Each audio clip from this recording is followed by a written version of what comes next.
Good morning student. आज हम class 7 के बच्चों को इतिहास के कालखंड व उनके स्रोत के बारे में बताएंगे। आज हम क्या बताएंगे? इतिहास के कालखंड व उनके स्रोत। कालखंड, इतिहास के कालखंड व उनके स्रोत। मानव इतिहास मनुष्य के पृथ्वी पर उद्भव के साथ ही प्रारंभ हो गया। कहने का तात्पर्य है कि जब मनुष्य की उत्पत्ति हुई, इतिहास उसी समय से प्रारंभ हो गया। संपूर्ण मानव इतिहास को 3 कालखंडों में विभक्त किया जा सकता है। संपूर्ण मानव इतिहास को 3 कालखंडों में विभक्त किया जा सकता है। कितने कालखंड में विभक्त किया जा सकता है? 3 कालखंडों में। कौन कौन है? पुरातन काल, मध्यकाल व आधुनिक काल। पुरातन काल, मध्यकाल व आधुनिक काल। फिर से एक बार बोल दे रहे हैं, पुरातन काल, मध्यकाल व आधुनिक काल। ये 3 कालखंडों में विभक्त किया गया है। किसको किया गया है? इतिहास को। किसको किया गया है? इतिहास को। पुरातन काल, पुरातन काल के बारे में बहुत सी जो घटनाक्रम है वो हम नहीं जानते हैं। इसलिए नहीं जानते हैं क्योंकि उस समय मनुष्य पढ़ने लिखने से अनभिज्ञ था। तो आज हम यहाँ चर्चा करेंगे मध्यकाल के बारे में।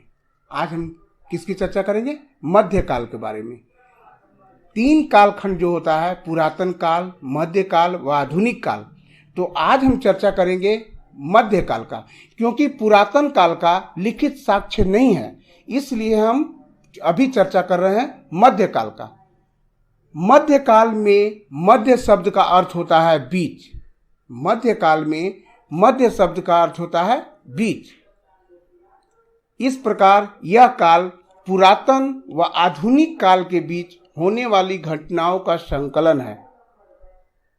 मध्यकाल क्या है?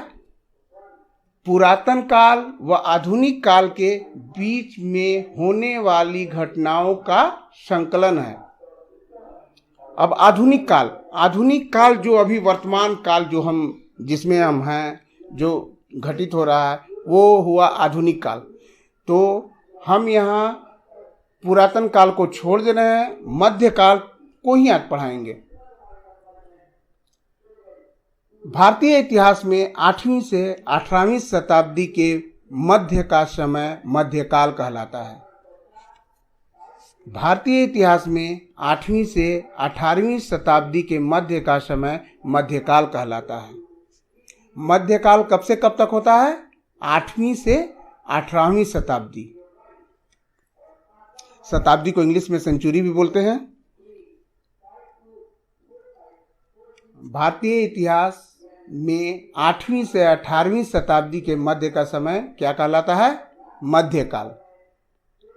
आप इसे ग्राफ से भी देख सकते हैं। पूर्वकालीन मध्यकाल, उत्तरकालीन मध्यकाल।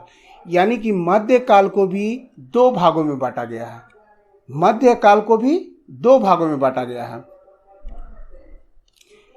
मध्यकाल का 2 उपखंड कौन कौन है ये जान लीजिए। मध्यकाल का 2 उपखंड है, पूर्वकालीन मध्यकाल और उत्तरकालीन मध्यकाल। मध्यकाल को 2 उपखंडों में बांटा गया है। कौन कौन सा है वो? पूर्वकालीन मध्यकाल और उत्तरकालीन मध्यकाल।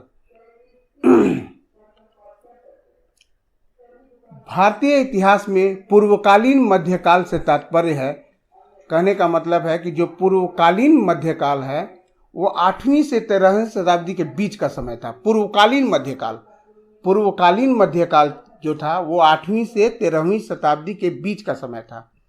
इस काल में भारत में पाल, प्रतिहार, राष्ट्रकूट, चोल व राजपूत शासकों का शासन रहा। ये सब जो है पाल, प्रतिहार, राष्ट्रकूट, चोल, राजपूत, ये हैं राजवंश। ये क्या है? दक्षिण के राजवंश हैं। ये दक्षिण के राजवंश थे, दक्षिण भारत के। ठीक है। तो इस काल में इन्हीं लोगों का शासन रहा। इन्हीं लोगों का शासन रहा। किनका? पाल, प्रतिहार, राष्ट्रकूट, चोल व राजपूत। उत्तर व दक्षिण भारत के विभिन्न शासकों के बीच होने वाले ये संघर्ष उनके उत्थान अथवा पतन के कारण बने। ये सब घटित कब हुआ? पूर्वकालीन मध्यकाल में। पूर्वकालीन मध्यकाल में क्या क्या हुआ? इसमें दक्षिण भारत के राजवंश जो पाल, प्रतिहार, राष्ट्रकूट, चोल कहलाते थे, उन्होंने यहाँ शासन किया। विभिन्न शासकों के बीच होने वाले उत्थान व पतन के कारण बने। ये पूर्वकालीन मध्यकाल का। अब हम चलते हैं उत्तरकालीन मध्यकाल, 13वीं से 18वीं शताब्दी, यानी कि पूर्वकालीन जो था 8वीं से 13वीं शताब्दी के बीच था, और उत्तरकालीन मध्यकाल जो है 13वीं से 18वीं शताब्दी के बीच था। 13वीं से 18वीं सदी के बीच था। तो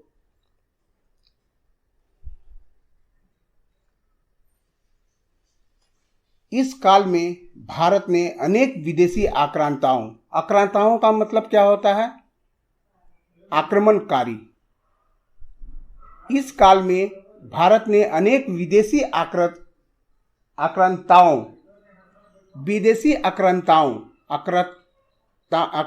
का मतलब होता है यहाँ आक्रमणकारी, जैसे मुसलमान, तुर्क, अफगानी व मुगलों के आक्रमणों को झेला।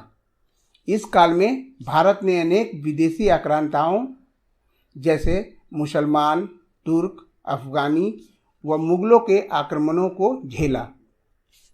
मध्य एशियाई देशों से आए इन आक्रमणकारियों ने भारतीय भूभाग के अनेक क्षेत्रों पर कब्जा कर लिया।